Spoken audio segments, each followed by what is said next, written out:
본 방송에서 제공하는 투자 정보는 투자 판단에 대한 조언입니다.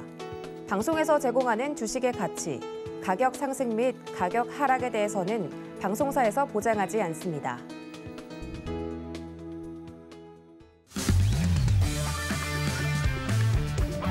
안녕하세요. 해외 시장 소식을 가장 빠르게 만나보는 시간, 해외선물 신세계 리턴즈의 손자희입니다. 네, 간밤새 뉴욕 증시는 3대 지수 모두 2거래일 연속 하락 마감했습니다. 연준이 연내 테이퍼링을 공식적으로 시사하자 이 주요 지수가 급격히 약세를 보였는데요. 여전히 전 세계적으로 강한 델타 변이 확산세도 경기 둔화 우려를 키웠습니다. 네, 미국에서 코로나19 일일 사망자가 1,000명을 넘어섰다는 소식과 함께 바이든 행정부는 대중교통의 마스크 의무를 내년 1월까지 연장했고 또 9월부터 부스터샷 접종에 대한 발표도 있었는데요. 유가는 지난주 원유 재고 감소 소식에도 델타 변이 확산에 따른 수요 우려가 지속되면서 5거래일 연속 하락했습니다. 10년물 국채금리는 소폭 상승해 1.26% 선에서 거래가 됐고 달러 인덱스는 지난 4월 1일 이후 최고치인 93.4선까지 터치를 했습니다. 네, 그리고 우리 시각 밤 9시 30분에 발표된 필라델피아 여는 제조업 활동 지수는 19.4%로 전월 대비 하락했고 매주 목요일에 발표하는 미국의 신규 실업수당 청구 건수는 예측치를 하회한 34만 8천으로 발표됐습니다. 네, 조금 전에 출발한 뉴욕 증시 3대 지수는 하락세 보이고 있습니다. 네, 해외 선물과 관련한 궁금한 사항은 노란톡 통해서 문의 주시면 자세히 알려드리고 있습니다. 샵 0081로 신세계라고 보내주시면 참여 가능한 링크 보내드리고 있고요. 또 QR코드 카메라 통해서 스캔하시면 바로 빠른 입장 가능하시니까 들어오셔서 질문 많이 남겨주시기 바라겠습니다. 네, 그리고 마스터님과 함께 방송 중에 실시간으로 질문들에 대해서 답변해보는 무엇이든 물어보세요 시간을 잠시 후 가질 예정이니까요. 코너 시작되기 전에 미리미리 질문 많이 남겨주시기 바라겠습니다. 네, 그럼 해외 선물 신세계 리턴즈 본격적으로 시작해 보도록 하겠습니다. 오늘 함께할 마스터는 누구인지 화면 통해서 확인해 보시죠.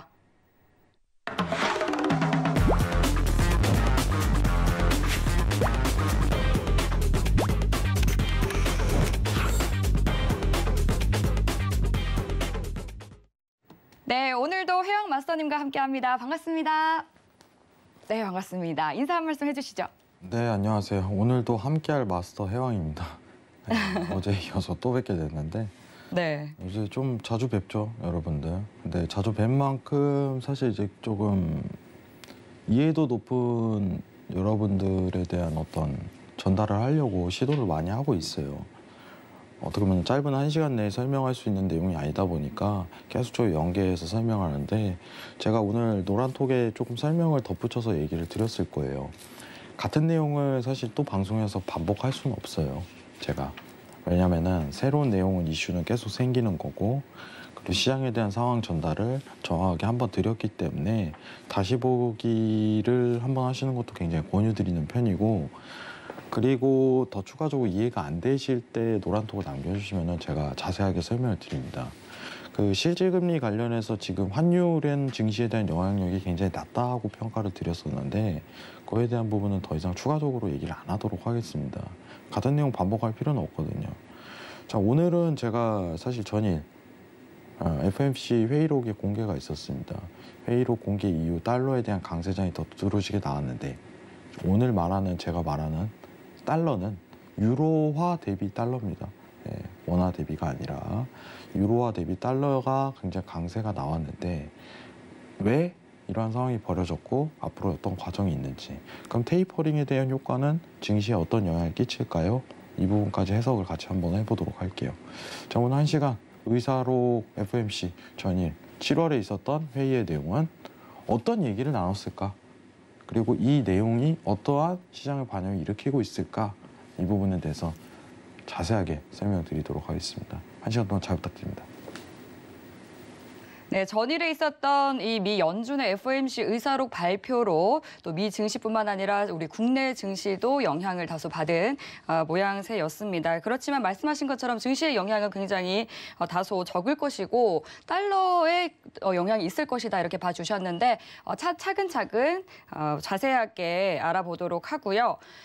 지금 현재 시각은 10시 59분 지나가고 있습니다. 먼저 오늘의 이슈부터 체크해 보시죠.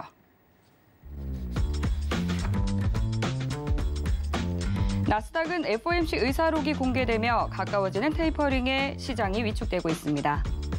골드는 달러 가치 상승에 단기 대체제인 금값이 하락했습니다. 오일은 원유 재고가 예상보다 큰 폭으로 감소했음에도 불구하고 수요 둔화 우려에 급락했습니다. 유로 FX는 공격적인 달러 상승 흐름에 지난해 7월 수준까지 이탈했습니다. 네, 나스닥부터 유로 FX까지 오늘의 주요 이슈 체크해 봤습니다. 네, 그럼 이번에는 나스닥과 관련한 외신 확인해 보도록 하겠습니다. 네, 오늘 가져온 외신 기사 제목은요. Markets already have started adjusting to the Fed's expected policy tightening 이라는 제목입니다. 테이퍼링이 이미 시장에 반영이 됐다라는 제목인데요. 내용을 살펴보면 미 연준이 코로나19 팬데믹 이후 처음으로 7월 FOMC 의사록 발표를 통해서 연내 긴축 정책을 공식적으로 시사를 했습니다. 최근 논평과 언론 보도들에 따르면 긴축 정책, 즉 테이퍼링으로 연준이 매입하는 채권의 양이 2022년까지 조금씩 줄어들 것으로 예상이 되고 있는데요. CNBC에 따르면 로이트홀드 그룹의 짐 폴슨 최고 투자 전략가는 우리는 이미 테이퍼링에 대해서 익히 알고 있으며 해당 신호는 몇 개월 전부터 시장에서 매우 뚜렷하게 나타났다라고 말했는데요.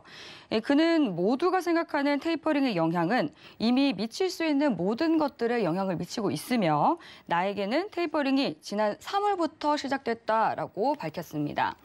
이 시장이 테이퍼링에 반응하고 있음을 보여주는 다양한 지표가 있다라고 폴슨 전략가는 강조를 했는데요.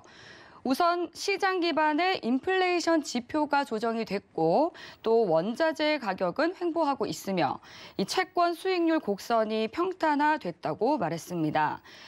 그리고 주식 내에서는 중소형주와 경기 순환주, 해외와 신흥국 증시가 모두 조정을 보였는데요.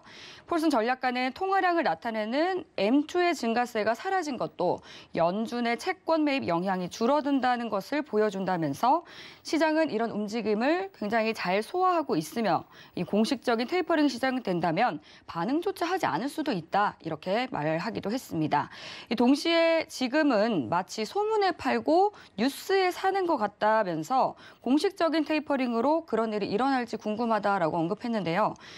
스위스쿼트의 이펙 오스카르데스카야라는 수석 애널리스트는 연준이 채권 매입에서 벗어나는 것은 미국 증시 랠리의 주요 축 하나를 바꾸는 것이라면서 자연적으로 부양책을 철회하는 연준은 그들이 시장의 발밑에서 양탄자를 빼는 것과 같은 그런 느낌을 느끼겠지만 시장에는 큰 스트레스는 없을 것이다 라고 봤습니다.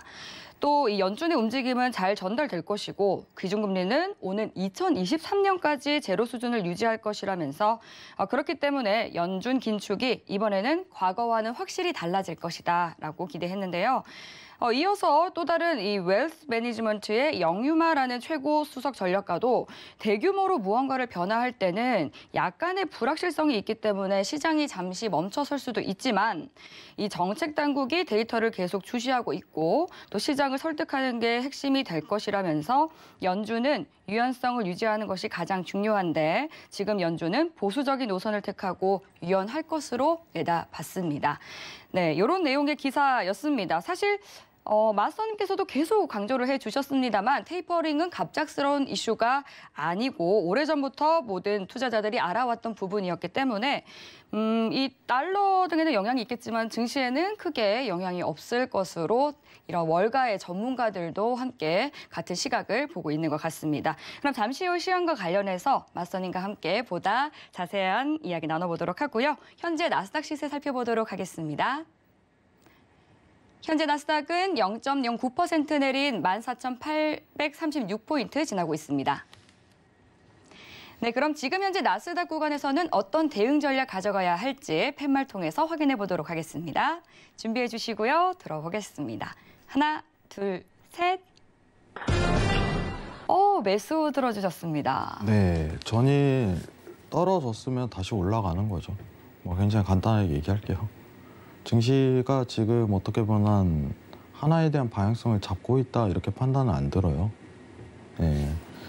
자, 지금 차트 한번 보도록 할게요. 네. 간단한 구조만 보게 된다면은 일단은 지금 최저점 레벨이 나스닥 선물 기준으로 14,710 레벨링. 이 레벨링은요, 자, 여러분들, 아이고 죄송합니다. 다시 볼게요. 잠시만 화면 내려주시기 바랍니다. 네, 오랜만에 계속 관망을 들어주셨었는데 오랜만에 매수를 들어주셨어요. 오늘 지금 차트를 좀- 어떻게 네. 봐주실지 궁금한데요. 지금 만약 제가 본다면은 매수를 보는 게 너무 당연시 될 것 같아요. 아, 정말요? 네, 지금 보시면은 채널링이 여러분들 여기 맞고 나왔다는 거는 이게 저점 레벨일 가능성이 굉장히 높아요. 저점일 가능성. 그럼 매수 진폭으로 반등세를 돌아갈 수 있는 구간인데 지금 여러분들 이 채널에 대한 진폭이 딱 매도세죠. 그러면은 지금 여기 올라가는 구간은요, 조정 매수 자리예요. 조정이라는 표현을 해요. 매수다, 변곡이다, 이게 아니라 확실한 매수에 대한 진폭은요, 이 상단 이탈이 드러났을 때 그때 가능성이 놓입니다. 그럼 우리가 저점, 만약에 매수 잡고 쭉 올리는 자리라면은 이 저점 레벨링에서 자꾸 버텨야 되는데 그 단가 자체가 다시 이 박스성으로 이 하단을 찍을 가능성도 있고 올릴 가능성도 굉장히 높습니다. 그래서 손절 라인이 굉장히 중요해요. 사실 이런 자리에서는 내가 단기적으로 지금 단기 채널 폭에 대한 진입 구간을 포착을 하려면은 여러분들 이 채널 링 안에서 매수를 봐야겠죠. 단타 자리는 14,800짜리가 가장 좋아요. 이게 지금 일목균형표만 보더라도 이 추세장이 아닌 거를 확실히 눈에 띄게 보입니다. 흔들면서 올라가는 거, 흔들면서 단순하게 추세가 아니라 여러분들. 그럼 단기적 접근밖에 지금은 허용이 안 된다. 이렇게 판단을 해야 되는 거고, 정확한 매수에 대한 어떤 포인트는 지금 현재로서는 14,800밖에 없어요. 14,800. 단기적 접근. 14,800에서 이제 50% 정도 수익성을 거두고 들어가는 자리. 이 자리만 좀 추천드려요. 지금 상황에서. 완전한 매수에 대한 추세가 나오는 시점은요, 상단이 완전 다 이탈이 드러났을 때 그때부터 나올 가능성이 높아요. 여러분들. 60분 봉이 전일 좀 많이 무너져 내리긴 했어요. 여러분들 지금 전체 차트를 한번 보도록 하겠습니다. 그래도 아직 완전하게 매도 추세로 들어갔다고는 생각 안 하고 박스성에서 하단폭에 대한 저점을 만들었다고 생각을 합니다. 다시 올릴 수 있는 충분한 구간은 돼요. 이 정도만 캐치하시면 될 것 같아요. 네. 지금 일단은 저희가 전일 FMC 회의록을 이제 점검을 한번 들어갈 건데, 네, 너무 궁금합니다. 기대가 됩니다. 사실 결과는 굉장히 뻔해요. 근데 여러분들한테 좀 정확하게 답변을 드리는 게 굉장히 좋을 것 같아갖고, 자, 지금 회의록에 대한 내용을 한번 볼 건데, 자, 여러분 정확하게 얘기드릴게요. 이 FMC 의사록은 무슨 뜻이냐? 다시 한번 설명드릴게요. 7월에 있었던 FMC 회의에 대한 어떤 나눔에 대한 대화가 있었는지, 공식적인 이야기 말고 사소한 이야기, 이런 거를 한번 들춰보는 거예요. 왜냐하면 중앙은행이라는 거는 공개 시장에 공개할 의무가 있어요. 그렇죠. 네. 왜냐하면 사설 집단이 아니잖아요. 네. 일정 시간이 지나면은 이 내용을 공개할 의무가 있습니다. 왜냐? 시장이 놀라지 않기 위해서. 굉장히 간단하죠. 2주 내로 발표를 해야 한다고 네. 하더라고요. 발표 이후에 2주 뒤에 해야 돼요. 예. 자, 그럼 시장 내용 한번 확인을 해보면은, 자, 이제 앵커님께서 그 얘기를 했어요. 시작할 때 FMC는 선반영 이미 된 거다, 테이퍼링은. 근데 제가 분명히 얘기했잖아요. 이번 달 초에 비농업 고용지수 상향치 찍고서 이거 FMC 시작된 겁니다. 그죠? 네. 그러면 뭐 외신이랑 제 내용이랑 굉장히 같네요. 근데 제가 먼저 얘기를 드렸었네요. 맞죠? 네. 앞서가는 신세계 리뷰죠. 네. 왜 그러냐면은 너무 보는 눈이, 관찰하는 눈이 뻔해서예요, 상황이. 예. 고용 회복이 됐다면은 이번 달 잭슨 홀에 대한 가능성이 놓이는 거고, 그러면은 달러에 대한 강세가 두드러지게 나오는 시장이 어쩔 수 없이 연출될 수밖에 없다. 그러면은 유로가 가장 어떻게 보면 한 방향성을 앞으로 띄기엔 굉장히 좋을 것이다 라고 판단했던 게 이 FMC 테이퍼링에 대한 선반영입니다. 지금 딱 앵커님하고 가장 쉽게 얘기를 나눠보도록 하죠. 앵커님, 네. 미국이 출구 전략을 나설 것 같아요? 안 나설 것 같아요? 나설 것 같습니다. 네. 저도 나설 것 같아요. 네. 굉장히 간단한 거예요. 앵커님도 알고 있고 저도 알고 있습니다. 전 세계가 근데 알고 있죠. 전 세계가 알고 있는 겁니다. 이게 팩트예요. 야, 근데 혼자서 이러면 안 되잖아요. 아, 이게 할까? 이번에 할까? 이러면 안 되는 거예요, 상황이. 굉장히 간단해요. 다 알고 있는데 그럼 시장이랑 반대로 가는 거예요. 그럼 시장이 가설 매매가 들어가는 거죠. FOMC가 테이퍼를 진행한다는 가정하에 이 몇 개월 구간 내에서 가장 수익성이 높은 상품은 무엇일까라고서 판단하는 게 유로일 뿐이에요. 그죠? 증시의 영향 요소 낮은 거는 테이퍼링에 대한 국채 금리에 대한 조정 레벨이 흔들지 않을 가능성이 굉장히 높기 때문에라고 생각을 했어요. 그러니까 가설 매매를 해서 변수값을 지워버리는 거죠. 자, 그러면은 지난달 7월 FOMC 회의록에서 뭔 얘기를 나누는지 한번 지켜보도록 하겠습니다. 1번. 자, 만족스러운 수준에서 상당한 어떤 물가와 고용이 진전 중. 자, 2번. 테이퍼링의 실시 시점은 21년도가 적절. 이렇게 평가하네요. 21년도. 22년도가 아니네요. 네. 21년도네요. 이거는 한번 귀추해 볼 만해요. 제가 22년도 상반기에 놓일 가능성이 굉장히 높다고 평가를 했지만 지금 FOMC 회의가 열려야지 공식화라잖아요. 이번 잭슨홀 회의는 이번 달 말에 있을 잭슨홀 회의는 네. 이런 테이퍼링을 공식화하는 자리가 아니에요. 그거는 있을 수가 없습니다. 왜냐? 테이퍼링이라는 건 미국의 통화 정책인 거고 FOMC 회의를 통해서 나와야 되는 거예요, 결론이.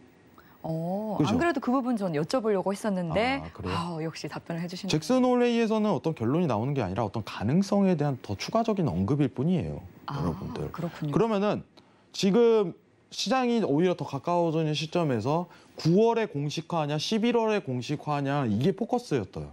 이게. 테이퍼링을 다 한다는 가정이 놓여 있었기 때문에 그 가정 안에서 어떤 출구에 대한 전략이 9월에 하냐 11월에 하냐. 근데 지금 회의록을 딱 공개를 하니까 야, 이거 9월이 가능성이 높네. 이렇게 들어가는 거예요. 9월에 FOMC에서 테이퍼링을 공식화하고 더 당기는 거죠. 12월로. 이 가능성이 가장 높게 측정이 되고 있습니다. 이제 국채와 MBS 채권 규모는 비례한 수준에서 감소. 이렇게 보죠. 그리고 다른 내용에 대한 중요한 부분은 없습니다. 지금 이번 FOMC 회의에서 가장 중요한 부분은 뭐냐면은 고용 지표가 굉장히 개선됐다는 평가와 함께 좀 더 이제 출구에 대한 전략을 앞당기는 시기. 그러면은 지금 상황이 시나리오가 뭐냐면은 기존 22년도 상반기가 원래 가장 가능성이 높았는데 회의록 공개를 통해서 21년도 12월로 변경 가능성이 가장 높다는 게 확률적으로 이때가 가장 기추가 되는 거예요. 자, FOMC에서 공개한 게 아니죠. 공식화한 게 아니죠. 공식화할 때까지는 절대로 그거에 대한 해답은 없어요. 가능성을 기초하고 시장을 내다보는 겁니다. 맞죠? 근데 이번 회의에서 어떻게 보면은 시장 굉장히 회복됐어. 자신감 있어. 고용 굉장히 개선됐어. 물가 안정화됐어. 12월이 가장 좋다.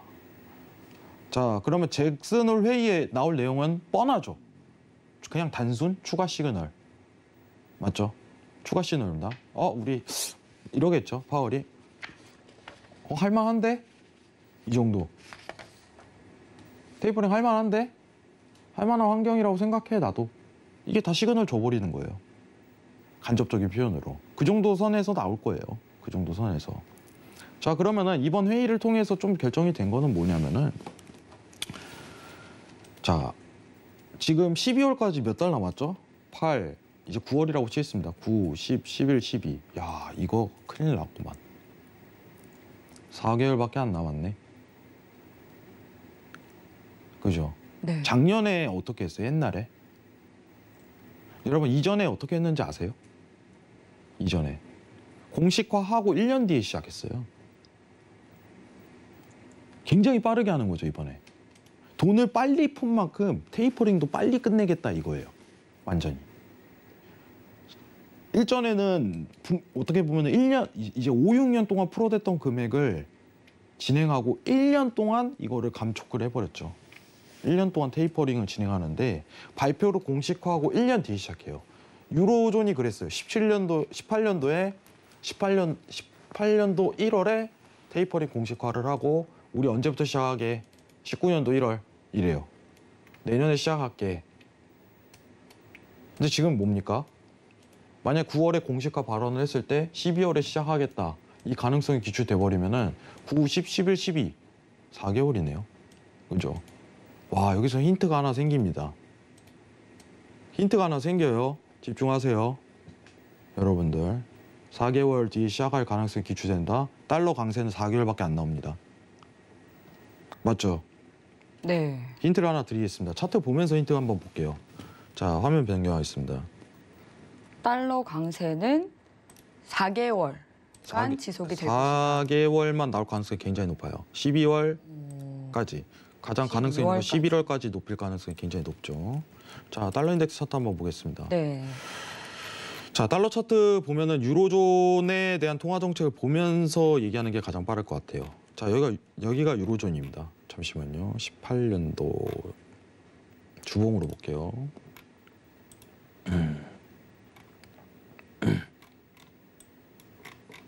자, 여기 한눈에 보이시죠? 자, 이게 유로존에 대한 테이퍼링이에요. 보이시죠? 이게 미국이 테이퍼링이고. 자, 17년도 3월에 정확히 딱 발표가 들어갔습니다. 자, 우리 유로존은 테이퍼링을 실시하겠습니다. 언제부터? 18년도 3월부터, 1월부터, 18년도 1월부터, 17년도 3월에 발표해요, 이걸. 시장 반영되죠. 보이시죠? 근데 실제로 실시할 때는 시장 반영이 안 되네. 이해하시겠죠? 시장은 선반영이에요. 지금 어떤 가능성이 나오고 있다. 지금 들어가고 있는 과정인 겁니다. 자, 그럼 이때는 기간에 대한 모멘텀이 정확하게 얘기하면은 9개월이에요. 정확하게 9개월입니다. 발표가 3월에 이루어졌으니까. 맞죠? 모멘텀이 하락에 대한 유로에 대한 상승 모멘텀이 9개월. 달러에 대한 하락 모멘텀이 9개월입니다. 자, 그러면은 지금 시장 상황에서 앞으로 달러가 강세가 나올 수 있는 건 12월에 시작한다고 가정했을 때 얼마 안 남은 거예요. 4개월. 맞죠? 4개월이에요. 4개월 동안 달러 강세 나온다. 이 전제 베이스를 깔아버리는 거예요, 시황으로. 굉장히 짧죠? 시장은 실제 실시할 때 반대로 갑니다. 왜냐, 선반영이 다 들어간 거기 때문에. 모두가 알고 있는데, 그죠? 먼저 들어가는 거죠. 그럼 오늘 엄청난 힌트를 얻으셨죠? 어차피 공식화 발언 뭐 9월에 하겠지만은 12월에 한다? 그러면 딱 이제 기간 모멘텀이 정해지는 거야. 그럼 11월까지 한번 강세를 봐도 되겠네, 안전하게. 그죠? 그럼 유로에 대한 하락 조정 모멘텀이 어떻게 보면 유로 차트 한번 볼게요.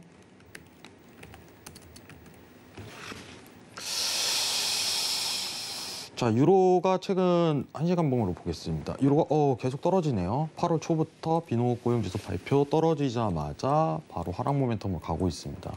이 구간에 대한 이 하방에 대한 모멘텀이 4개월 동안 지속할 것이다. 그죠? 어차피 테이퍼링 지금 오늘 외신에서 나왔죠. 선반영 벌써 들어왔다고. 근데 이거는 제가 월 초부터 얘기했던 거예요. 예. 외신이 더 늦습니다. 여러분들. 신세계가 더 빨라요. 예.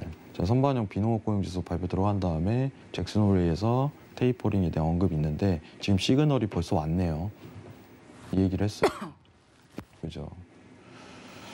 자, 이거에 대해서 이제 달러에 대한 강세 표현을 한 거예요. 유로는 지금 하락장인데 달러는 강세에 대한 표현. 이해를 하셔야 돼요. 자, 근데 원화 오늘 마지막으로 좀 얘기를 해볼게요. 네. 이게 왜냐면은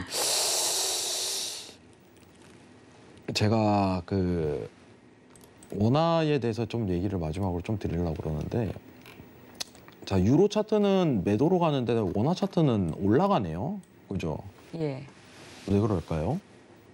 자, 미국이 가운데 있을 때 기준점을 보는데 유로는 지금 더 푸는 주이고 한국 우리나라는 더 빨리 나가는 주예요, 미국보다. 그렇죠. 이렇게 평가하면 쉬울 것 같아요. 여기 가운데가 미국이라고 했을 때, 그죠? 여기가 유로, 여기가 한국, 대한민국. 그러면은 미국은 어느예요?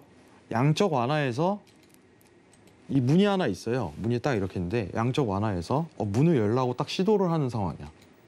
그죠? 근데 한국은 어떤 거냐면 이미 가 있어요. 나가서 저기. 한국이 더 강하게 긴축을 하고 있다는 증거예요. 그럼 원화가 강세가 나오는 게 맞죠, 이게. 예, 이게 더 올라가는 거예요. 더 빨리 나가니까.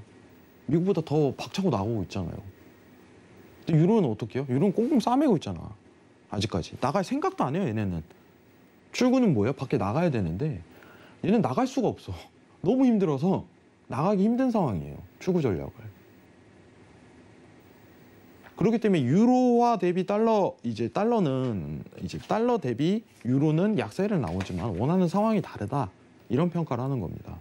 그래서 어제 1,300원을 갈 가능성이 높나요? 1,200원 중반까지는 갈 수 있어요. 1,200원 중반까지. 그 정도로만 보시면 될 것 같아요. 아시겠죠? 그리고 이거는 증시에 영향을 안 미쳐요. 제가 어제 얘기했지만. 제가 어제 반복적으로 얘기하지만은,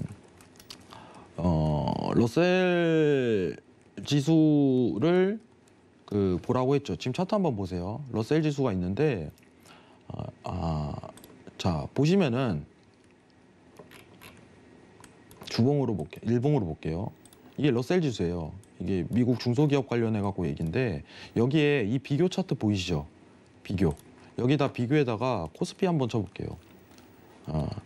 이 환율이 어떻고 뭐 어떻고 이게 아니라 지금 미증시를 잘 받고 있습니다라고서 제가 평가값을 내려드렸잖아요. 예. 안 그래요? 이게 미국 증시 보고서 코스피를 판단해야 되지, 한국 증시에서 뭐 이제 S전자가 뭐 어쩌니 저쩌니 그래서 코스피에 영향을 받았다 보니 외인이 수급이 어쩌니 저쩌니, 그게 아니에요. 지금 상황은 미국이 유동성을 얼마나 감수하고 이거에 따라 증시가 달라지는 여건이 계속 마련된다는 겁니다. 그죠? 그러면은 미증시 영향보다는 이게 더 낫지 않을까요? 이렇게 얘기하신다면은 그냥 저는 이것만 보여드리고 싶어요. 아, 그래요? 이거 보고 알아서 판단하세요. 이게 제일 편해요. 뭐라고 얘기를 합니까? 이 주황색이 코스피예요. 지금 이제 차트가 러셀 지수고 더 이상 할 말이 없습니다.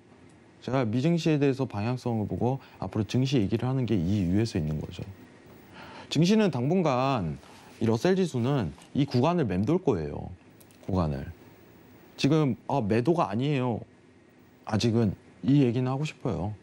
여러분들. 이 맴돌 거예요. 당분간. 한 1개월은 더 맴돌 가능성이 굉장히 높아요. 무너지기보다 다시 상승치를 올릴 가능성이 굉장히 높은 구간이에요. 박스권 내에서. 왜냐? 미 국채 금리가 하방권에서 계속 맴돌 거니까. 그죠? 계속 맴돌 거니까. 그러면은 여기서 가장 어떤 시장에 대한 위험성을 회피하는 상황은 뭐냐? 정확하게 이제 주식하시는 분들 다 똑같습니다. 이 상승 레벨로 올라갔을 때요, 포트 정리하시는 거예요. 비중 낮추고, 나는 이제 주식에 대한 위험 레벨링을 낮추겠다. 현금화 작업에 좀 들어가야겠다. 왜냐? 출구 전략을 나가는 우리 대한민국이든, 그죠? 대한민국이든, 한국이든, 미국이 긴축 정책 출구 전략을 나간다는 건 앞으로 이제 돈에 대한 위험 자산에서 빠져나갈 가능성이 굉장히 시사하는 바이기 때문에 테이퍼링이 그게 시작이잖아요. 근데 금리 인상 때 효과적으로 두드러질 거예요. 금리 인상 때 그게 확실하게 돈이 빠져나가는 시기다. 그럼 지금은 포트 비중을 제가 떨어지지는 않습니다. 증시가 빅쇼트처럼 내려가진 않을 거예요. 근데 위험이 굉장히 도사리는 시기다. 이런 표현을 하는 거예요. 그럼 그때 가장 피하는 방법은 뭐냐? 포트 비중 줄여라. 왜냐면 우리가 수익을 극대화하는 상황은 이미 지났다. 이미 지났다. 왜 하냐? 비중 줄여라. 이게 어떻게 보면 리스크 회피인 거죠. 해지를 하는 방법이고. 내 자산에 대해서 나중 투자처를 위해서 현금 비중을 조금씩 쌓아놓는 게 어떻게 보면 현명할 수도 있어요. 상황이. 그러면은 지금 박스권 구간일 때가 오히려 탈출 기회예요. 마지막일 수도 있다는 거예요. 아시겠죠? 비중 낮추시는 걸 적극적으로 추천드리도록 하겠습니다. 테이퍼링 기억하세요. 모멘텀 4개월. 앞으로 4개월밖에 안 남았네. 9, 10, 11. 짧으면 3개월. 그죠? 달러 강세는 여기까지만 나올 것이다. 유로는 이 기간 내에 원의 이상을 기록할 가능성이 굉장히 높다. 증시는 박스권이다. 4분기 때 미국에서 국채 발행량을 늘려서 미국채 금리 급등이 나오면은 증시의 자본금이 빠져나갈 가능성이 굉장히 높다. 이 정도가 상황 예측이에요. 왜냐하면 미국채 금리가 올려야지 증시가 떨어지는데 미국채 금리를 올릴 만한 퍼포먼스를 보일 만한 어떤 시츄에이션은 뭐가 있을까? 인프라 정책에 대한 어떤 합의, 단결, 국채에 대한 발행량 증가, 국채 금리 급등. 그게 있겠죠. 집중하시면 좋을 것 같아요. 이상입니다. 네, 이 7월에 있었던 이 미 연준의 FOMC 회의록 발표에 대해서 하나하나 꼼꼼히 해영 마스터님께서 뜯어봐 주셨습니다. 테이퍼링에 대한 공식화 발언은 9월 FOMC 회의에서 나올 가능성이 굉장히 높을 것 같은데요. 이 연내 시작될 것이라고 공식화 발언이 나왔기 때문에 달러 강세는 4개월간 지속될 것이고 11월까지는 강세로 봐도 좋다. 이렇게 팁을 주셨습니다. 네, 그리고 이제 마스터님께서도 말씀해 주셨다시피 오늘 낮에 노란톡으로 굉장히 명료하게 정리를 또 해주셨더라고요. 근데 글로 또 정리를 해주시니까 네. 저도 보기 편하고 이 노란톡방에 들어와 있는 것만으로도 공부가 절로 되는 기분이었습니다. 오늘 살짝 열정 한 스푼 담갔습니다. 한 스푼은 아니라 열정 한 3스푼 정도 담그신 것 같더라고요. 내일 한 3스푼 정도 한번 담아볼게요. 오늘 살짝 한 스푼 담았어요. 너무 네. 좋았습니다. 네, 방송 시간 외에도 여러분 노란톡 들어오시면 노란톡 통해서 해영 마스터님께서 열정 한 스푼, 2스푼, 3스푼씩 넣어서 네. 이 알짜 강의들을 좀 해주고 계시니까요. 노란톡 많이 들어오셔서 알찬 정보들도 얻으시고 또 궁금하신 질문들도 많이 해주시기 바라겠습니다. 그래서 마스터님께서 이제 이렇게 질문들도 많이 참여해주고 계시니까 더욱더 열심히 강의 자료 준비해주고 계신 것 같은데요. 노란톡에 올라오는 시청자분들의 질문을 또 바로 해결해보는 시간을 가져보도록 하겠습니다. 네, 여러분들께서 보내주신 노란톡 질문들 만나볼 텐데요. 먼저 참여 방법 화면 통해서 확인해보고 오시죠.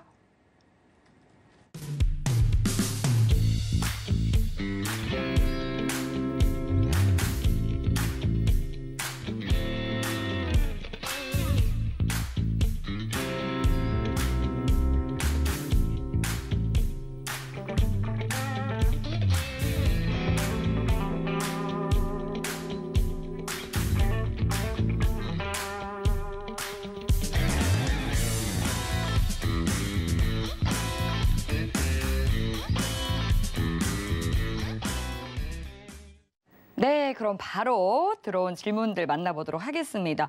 근데 보니까 마스터님 질문들 수준이 점점 더 높아지는 것 같습니다. 여러분들 제가 네. 점점 부담이 생깁니다. 왜냐면 사실 그렇게 이제 이 정도는 안 오겠지라고 생각했는데 어떤 질문의 난이도가 네. 제가 이제 여러분들 딱 보면서 한 30초는 생각하는 것 같아요. 질문에 대한 의도와 정확한 어떤 이제 질문에 대한 정확한 해석 그렇죠. 이걸로 답변을 드리는 게 제 의무인 것 같아서 네. 좀 이제 심혈을 기울여서 얘기를 드리니까 질문 많이 주세요, 여러분. 그렇죠. 네. 네, 여러분들께서 이렇게 질문을 더 잘 해주시니까 또 이 마스터님께서 어떻게 하면 더 좋은 답변을 해주실지 더욱더 고심을 하시는 것 같은데 그럼 첫 번째 질문부터 만나보도록 하겠습니다. 네, 조막손님께서 주신 질문이고요. 08년 10월 리먼 사태와 작년 3월과 같은 급락장 올 확률이 높을까요? 하고 질문 주셨거든요. 일단은 결론만 좀 이야기 드리면은 네, 굉장히 낮아요. 굉장히 낮아요. 네, 굉장히 낮습니다. 현재로선. 제가 조금 만약에 그러한 상황이 온다면은 제 예상컨대 한 2년은 기다려야 돼요. 2년 이상은. 그러면 가능성이 있어요. 네. 그게 왜라는 근거가 나오겠죠. 왜? 라고 질문을 하실 거예요. 네. 제가 일전에 그 아래 공포라고 여기서 이제 설명을 했었어요. 채권 스프레드 역전 현상. 시장의 위기는 그때 굉장히 많이 드러났는데 지금 질문에 대한 의도는 뭐냐면은 어떻게 보면 08년에 어떻게 리먼 브라더스 사태는 어떤 현상을 펼쳤냐면은 이제 상단 대비로 평가를 하게 된다면은 잠시만요. 차트가 안 나오네요. 잠시만요. 차트 보면서 좀 설명하는 게 나을 것 같은데. 근데 사실 리먼 사태나 작년 3월과 같은 급락장은 정말 예기치 못했던 그런 급락장이었잖아요. 그죠. 자, 지금 차트 한번 보면서 얘기할게요. 지금 선물 대비 지수로 좀 평가를 하는데 네. 그냥 정확하게 얘기하면요. 선물 대비로 그냥 봐도 상대적인 평가니까 이해하기 쉬울 거예요. 여기서 이제 어떻게 보면은 이제 증시가 정확하게 얘기하면은 딱 반토막 난 거예요. 반토막. 여기서 여기 떨어진 거예요. 여기서 여기 떨어진 거. 맞죠? 자, 그러면 지금 400포인트일 때 가정은 뭐냐면은 딱 반토막 나면 200포인트 가겠네요. 그죠? 이런 가능성이 있나요? 라고 봤을 때는 아직은 없어요. 라고 평가를 하는 겁니다. 결국은 우리나라는 이제 외국의 영향을 굉장히 많이 받는 증시 상황이 그 여건이기 때문에 미증시가 한번 무너질 만한 요건이 뭐가 있을까라고 판단을 했을 때 사실 저는 이제 미국에 대한 부채 부분을 굉장히 걱정을 하긴 해요. 근데 지금 모멘텀으로는 아직 시기가 1년은 그런 현상은 펼쳐지지는 않겠다. 제가 말하는 이제 조막수님 말하시는 08년도 10월이라는 건 사실 굉장히 어떤 표현으로 극단적으로 하면 빅쇼트에 가까운 거죠. 그렇죠. 그럼 빅쇼트가 올 가능성이 있나요? 라고 얘기했을 땐 그건 아직은 안 와요. 걱정하지 않으셔도 됩니다. 네. 라고서 언급할 수 있을 것 같아요. 빅쇼트라는 거는 채권 스프레드에 대한 역전 현상이 조금 드러나는 구간이 있는데 제가 이걸 아래 공포로 좀 설명을 드렸었어요. 근데 지금 아래 공포는 항상 드러나는 상황이 여건이 뭐냐면 채권에 대한 금리 역전 현상이 한 번은 두드러지게 나왔다는 그 증거가 포착이 됩니다. 그죠? 자, 지금 한 번 더 빅쇼트에 대한 부분을 기대값을 거두려면은 채권 역전이 한 번은 드러나야지 그 가능성이 시사될 수 있겠다라고 판단해요. 저는. 자, 채권 역전 현상이 일어나면은 어떻게죠? 예, 미국의 이제 머니마켓 펀드 시장 자체가 구조가 다 꼬이게 되면서 그때부터 이상 현상이 펼쳐지는 거예요. 그죠? 채권을 국채를 만기가 큰 상품을 담보로 잡고 제가 설명드렸습니다. 예, 다시 보기 한번 보시면 좋을 것 같아요. 근데 지금은 역전이라는 기간 모멘텀이 한 번 더 드러나려면은 시간이 아직은 멀었다. 그럼 4분기에 나올 수 있는 하락에 대한 어떤 가능성은요. 단순 저는 어떻게 보냐면 전체적인 시장에서 그냥 조정, 큰 조정. 완전히 와 이거 큰일 났다 이런 게 아니라 네. 많이 내려가는구나. 이 정도 조정. 예. 네. 조정장은 올 것이다. 네. 다시 한번 볼게요. 차트 좀. 그러면은 조정에 대한 부분을 걱정을 하시는 거는 저는 맞다고 보지만 빅쇼트에 대한 부분은 드러나지 않을 가능성이 높아요. 저는 한 2년은 기다려야 된다고 봐요. 채권에 대한 어떤 구성 요소라든가 이 부분을 좀 체크를 하고 그다음 보는 게 좀 현명하다고 봅니다. 예, 확률은 저는 없다 이렇게는 안 돼요. 시장은 변수가 항상 낮다. 굉장히 낮다. 예, 이렇게만 좀 판단드리겠습니다. 이상입니다. 네, 큰 급락장, 그런 가파른 급락장이 올 확률은 굉장히 낮다 이렇게 말씀해 주셨습니다. 하지만 4분기에 하락장이 올 수는 있다라고 말씀해 주셨는데요. 그럼 바로 이어서 다음 질문 만나보겠습니다. 네, 상디님께서 주신 질문이고요. 어제 말씀하셨던 구리값 하락, 테이퍼링 때문인가요? 지금 질문이 어디 있죠? 제가 안 보여가지고. 상디님께서 주신 질문이고요. 아, 구리값 하락이요? 네. 테이퍼링이 아니라 물가지수 때문에 그래요. 구리가 이제 물가지수 영향을 다이렉트 받아요. 저 슈퍼사이클 안 온다고 봅니다. 비철금속. 끝났어요. 왜냐면은 자 지금 차트 한번 볼게요. 네. 지금 요거 이제 물가지수, 미국의 물가지수를 한번 파악을 해보면은 이게 기대 인플레이션인데 제가 맥스치 찍고 얘기를 드렸었잖아요. 자 여기 보이시죠? 상단 레벨, 고점 레벨. 페드가 안전하다고 생각하는 건 이것 때문이에요. 그럼 구리값이 한계치에 도달했다는 거는요. 지금 상승세를 좀 최근에 기록했던 거는 물가가 상승률이 너무 치솟기 때문에 그 가격을 즉각받는 게 비철금속, 실버예요. 예. 구리, 실버. 실제 이제 은이 여러분 안전자산으로 비교하시는 분들 많은데 은은 소모재예요. 반은 씁니다. 반은. 실제로. 좀 구리값이 좀 더 떨어지고 있는데 그러면은 지금 이게 슈퍼사이클에 대한 한 과정입니까? 라고 했을 때 저는 아니라는 거예요. 그죠? 상단 레벨 도달했습니다. 그러면 치더라도 여기 구간 내에서 치고 끝나는 거예요. 슈퍼사이클은 더 이상 없다 이렇게 저는 평가합니다. 시장에서 제일 많이 하는 게 슈퍼사이클인가요? 더 오를까요? 안 올라요. 네, 안 오릅니다.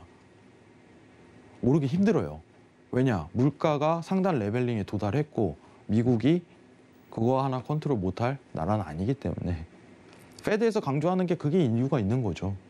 제가 이제 물가까지 10년물 기대 인플레이션을 파버리면요. 오늘 여러분들 머리 쪼개집니다. 장난하는데. 왜냐하면 물가가 계산하려면은 또 10년물 국채 금리에서 물가연동 국채라고 팁스라고 있어요. 그걸 또 계산을 하는 공식이 있습니다. 근데 지금 어려워요. 이거 또 설명하기가.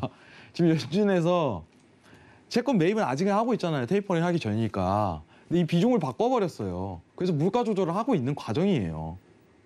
네. 근데 이거 더 할 수도 있어요. 더 오르면 또 뺄 수도 있어요. 미국이. 들어보시면 알아요. 아 하면서. 그러면은 지금 상단, 지금 구리값이 48840이죠. 4.8840. 이거 깨기 힘들어요. 슈퍼사이클은 더 이상 힘들다. 이렇게 언급드리도록 하겠습니다. 이상입니다. 네, 구리값. 잠깐만요. 테이퍼링 때문에 아닙니다. 테이퍼링 때문에 아니에요. 예. 물가에 대한 상승치가 굉장히 제한적일 수 있기 때문이에요. 지금 상황에서. 정확하게 얘기 드릴게요. 테이퍼링 때문이 아닙니다. 이상입니다. 네, 명확하게 짚어주셨습니다. 그럼 바로 이어서 다음 질문 만나볼게요. 인생 한방님께서 주신 질문이고요. 국제 유가 더 떨어질까요? 델타 변이 때문인가요? 하고 질문 주셨거든요. 요새 그것 때문일 가능성이 굉장히 높대. 그 탈레반 관련해갖고 중동의 어떤 공급적인 부분을 제한하는 부분이 있어요. 근데 지금 좀 지켜보는 입장입니다. 저도. 굉장히 일시적이고 사실 이게 바로 해소가 된다면은 바로 해소될 가능성은 굉장히 적은데 지금 추세만 좀 지켜보고 있어요. 왜냐? 지금 어쨌든 4분기까지 공급량이 수량을 못 따라가기 때문에 상황이 다시 한번 상승 추이를 만들 가능성이 굉장히 높은데 다시 만들 가능성이 이 단기적 차트 60분봉에서 어떤 채널링이라든가 추세적인 이탈값이 드러나야지 그때부터 들어붙을 수 있을 것 같아요. 시장의 전망은 수요가 4분기까지는 더 우세하다. 이 전망이 있지만은 지금 당장은 아니다. 지금 당장 트레이딩으로 매수 보기에는 좀 기다려봐야 된다. 이 상황이 아직 연출이 있어요. 기다려보세요. 유가는. 매수 시점이 반드시 옵니다. 그때 한번 지켜보자고요. 이상입니다. 네, 국제 유가는 조금 더 기다려보자라고 말씀해 주셨습니다. 네, 그럼 이어서 바로 다음 질문을 만나볼게요. 박춘배님의 질문이고 미국 실업수당 청구 건수는 계속 줄고 있는데 경기에는 어떤 영향을 줄까요? 하고 질문 주셨거든요. 실업수당 청구 건수가 줄고 있는 거는 긍정적인 시그널 아닌가요? 긍정적인 것도 있지만 미국에서 어떻게 보면 돈을 더 이상 안 주는 거죠. 네. 실업수당 청구는 뭐예요? 나라한테 돈 받아내는 거잖아요. 그렇죠. 근데 나라에서 돈을 공짜로 줬었잖아요.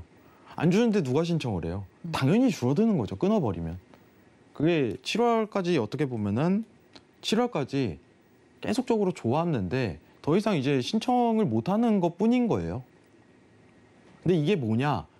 실업수당 청구 건수가 줄고 있다는 거는 단순하게 얘기하면은 비농업 고용 지수가 고용 회복이 객관성을 가진다. 객관성을 가진다. 실질적인 경기 회복이 이루어졌는지 평가를 가질 수 있다는 거예요. 실업수당 청구 건수가 7월부터 이제 종료가 됐기 때문에 이번 8월에 있던 고용 지표부터 실질적으로 어떻게 보면 객관적인 경기 회복에 대한 고용 수치가 객관성을 가진다라고서 판단할 뿐입니다. 시장이 그러면 이번 달에 탁 올라버리니까 야 이제는 진짜 이건 객관성 가진 자료다라고 판단하기 때문에 테이퍼링을 시도한 것뿐이죠. 근데 굉장히 집중할 만한 어떤 지표는 아니에요. 솔직하게. 지금 상황에서. 왜냐하면은 어쨌든 줄어들 게 너무 뻔히 보이기 때문에. 그렇죠. 계속적으로. 네. 돈을 끊어버렸는데 주는 거를. 정부에서. 어떻게 안 줄어듭니까? 그죠? 돈을 어떻게 보면 유동을 계속 주는 상황이라면 늘어날 수밖에 없어요. 이거 끊었는데 당연하게 주는 거죠. 시장에 대한 경기 회복이다. 이거보다는 정부가 어떻게 보면 일임적으로 제대로 된 경기 회복 평가를 하기 위해서 끄는 게 그게 반영이 된 것뿐이다. 이렇게라고 판단하시면 좋겠습니다. 이상입니다. 네. 실업수당 청구 건수가 감소한 것은 정부의 정책에 대한 영향이 있기 네네. 때문에 크게 영향이 있는 지표는 아니다 말씀해 주셨습니다. 그렇기 때문에 이제 9월에 있을 그 고용 지표를 잘 봐야 된다고 하긴 하더라고요. 그럼 바로 다음 질문으로 넘어가 보도록 하겠습니다. 뽀로로님께서 주신 질문이고 스위스 프랑이 오르던데 엔화처럼 안전자산에 해당되나요? 하고 질문 주셨거든요. 뽀로로님. 굉장히 변수적인 질문을 주셨네요. 네. 근데 왜 신선해서 좋은데요? 신선해요. 네. 신선한데 얘기는 드려야죠. 그 스윙스 프랑이 안전자산은 아니에요. 안전자산은 아닙니다. 왜냐면은 스위스 물가가 굉장히 높기로 유명하죠. 그죠. 이제 빅맥 지수라고 얘기를 하죠. 빅맥 지수가 제가 아시는 분이 스위스에서 유학을 했는데 네. 빅맥이 3만 원이래요. 와. 와, 햄버거 먹으려면 그냥 허리 거덜나는데 근데 거기는 평균 임금값이 굉장히 높기 때문에 네네. 저 아는 분은 스위스에서 6개월 동안 네. 돈 벌어서 나머지 6개월 동안 세계 여행 다니시더라고요. 아, 그 정도도 가능할 정도. 왜냐면 임금이 물가가 굉장히 세니까. 높다 보니까. 네, 임금이 이제 10,000불 평균 임금치가 네. 그러기 때문에 근데 그만큼 거기 살려면 물가도 비싸요. 예. 상황이. 근데 이제 안전자산은 아니에요. 확실하게. 안전자산은 아니에요. 안전자산이라는 평가는 뭐냐면 시장이 위험을 도래했을 때 쏠리는 건데 자, 한번 얘기를 들어봅시다. 환율에서 엔화를 좀 이제 상징적으로 안전자산을 평가하는 이유가 굉장히 중요하죠. 자, 우리가 일본을 좀 기억할 때 일본이요. 버블 경제가 한번 있었잖아요. 그렇죠. 그죠. 프라자 조약이 맺어지고 1970년도, 80년도 이때 엄청난 호황이었어요. 어느 정도였냐면 네. 그 일본의 유명한 번화가가 어디죠? 생각이 안 나는데. 신주쿠? 신주쿠에서 그 당시에 하루에 10억을 쓰는 사람이 흔히 볼 수 있었다. 와, 그 당시에. 하루에 10억이요? 네, 하루에 10억. 그 당시에요. 7, 80년도에. 지금 가치로도. 와, 대단하네요. 말도 안, 그러니까 어느 정도였냐면은. 그때 거의 미국이랑 견줄만 할 때 아닌가요? 더 앞설 견줄 때인가? 정도가 아니라 이제 상위 이제 전 세계 이제 시가총액 기준에서 네. 20포인트에서 거의 반은 일본 거였어요. 와, 그리고 제일 흔하게 하는 말로 도쿄로 미국 산다고 했어요. 도쿄 땅으로. 그렇구나. 도쿄 하나로 미국 땅을 산다는 얘기까지 있었어요. 대단했네요. 어마어마했어요. 예. 그러니까 이제 프라자 조약이 어떤 미국에 대한 이제 제대로 된 한수였죠. 그러면은 그때 우리 제품이 뭐였어요? S사.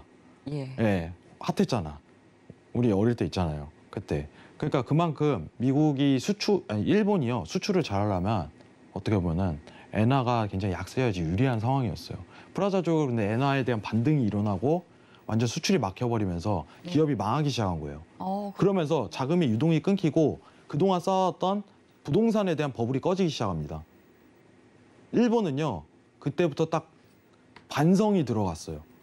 어떤 반성이 들어갔냐. 야, 우리가 이거 안 되겠다. 그게 아직도 마이너스 금리 제도를 유지 중이에요. 일본은 실제로 시중은행이요. 돈을 맡기면은 돈을 더 내야 되는 상황이 발생을 해요. 저금하는데 시중은행에 저금비를 달래. 그게 무슨 뜻이냐. 그러면은 그런 의무가 없잖아요. 그 상황이 연출이 되는 건 일본에 대한 BOJ에 대한 역할이 큽니다. 일본 중앙은행. 그 상황이 연출이 된 게 그 뭘 유도를 한 거냐. 야, 너네가 국채 사라. 이거예요. 일본 자국민들이 국채를 사들이죠. 우리나라는 국채 안 사죠, 잘. 그렇죠. 저금하죠. 그게 왜 그래요? 저금이 더 이자 수익이 배당이 크기 때문에. 일본은 반대예요. 저금이 배당 수익이 약해요. 국채가 더 이자 수익이 커요. 국채 사들이는 거예요. 장기성으로. 그러면서 어떤 시장이 발달했냐면은 국채를 사들이는 주요 고객층이 자국민이 돼버렸어요. 그럼 어떤 현상이 펼쳐지냐? 외인에 대한 자본금의 영향을 덜 받는 상황이 연출이 되는 거예요. 안 그래요? 그러면서 안전자산에 대한 성향이 눈에 띄게 두드러지게 나오는 거죠.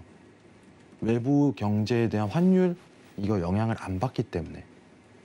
이러한 특성 때문에 그런 겁니다. 근데 스위스 같은 경우는 굉장히 상황이 다릅니다. 그렇기 때문에 안전자산이라고 평가하진 않아요. 일본의 특성이 굉장히 특이한 걸 뿐이에요. 굉장히 특이하다. 그죠?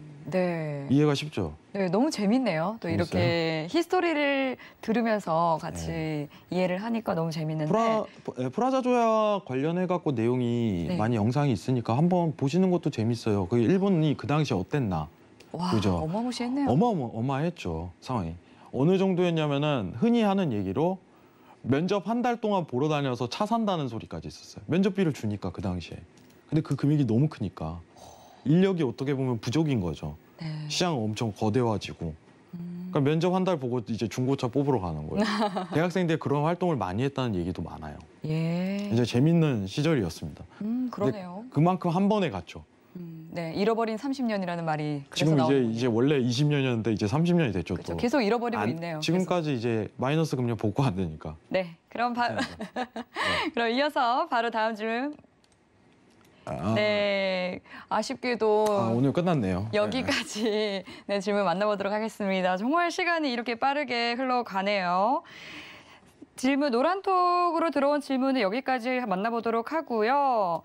네, 계속해서 해외 선물 관련한 질문들은 노란톡 통해서 주시면 됩니다. 샵 0082로 신세계라고 보내주시면 참여 가능한 링크 보내드리고 있고요. 그리고 화면 하단에 나가고 있는 QR코드 카메라 통해서 스캔하시면 바로 빠르게 입장하실 수 있으니까 많이 들어와서 질문 남겨주시기 바라겠습니다. 네, 참고로 본 방송에서 제공하는 정보는 투자 판단에 대한 조언일 뿐 해당 상품의 가치나 수익률을 보장하지 않습니다. 네, 서울경제TV는 자본시장 통합법을 준수합니다. 1:1 투자 상담과 유사 수신 행위 등 모든 불법 사항을 엄중히 금지합니다. 오늘 저희가 준비한 내용은 여기까지입니다. 내일 더욱더 알찬 내용으로 찾아뵙겠습니다. 늦은 시간에도 함께해 주신 여러분 고맙습니다.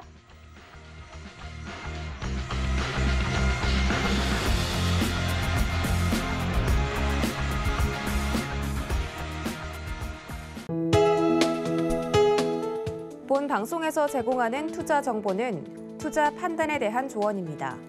방송에서 제공하는 주식의 가치, 가격 상승 및 가격 하락에 대해서는 방송사에서 보장하지 않습니다.